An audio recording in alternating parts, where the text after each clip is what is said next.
ఇదంతా ఆ దేవుడు నాకు పెడుతున్న పరీక్ష. నీ భార్య నీకు దక్కాలంటే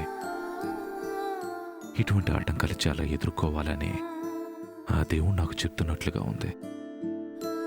మీనమ్మా, ఆ దేవుడు నాకు ఎన్ని పరీక్షలు పెట్టినా, ఎన్ని ఆటంకాలు ఎదురైనా, ఆఖరికి నా ప్రాణాల మీదకి వచ్చినా సరే హోమం పూర్తి చేసి నిన్ను దక్కించుకుంటాను.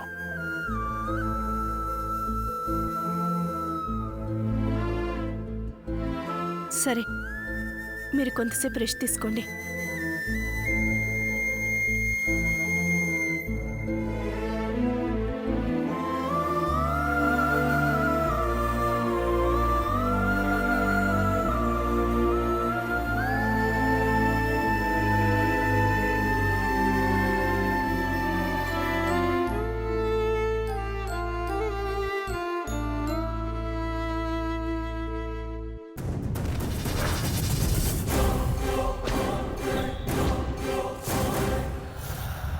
నా భర్తను చంపడానికి ఎవరో చూస్తున్నారని నాకు అర్థం అవుతోంది.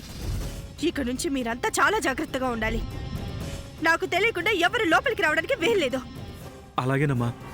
తీర్థంలో విషం కలిపి అయ్యగారిని చంపాలని చూడడం ఏంటో మాకైతే అర్థం కావట్లేదమ్మా.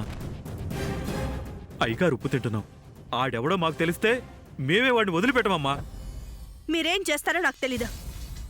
వెంటనే ఈ ఇంటి కార్నర్స్ లో సీసీ కెమెరాలు ఏర్పాటు చేయాలి. అలాగేనమ్మా. వెళ్ళండి.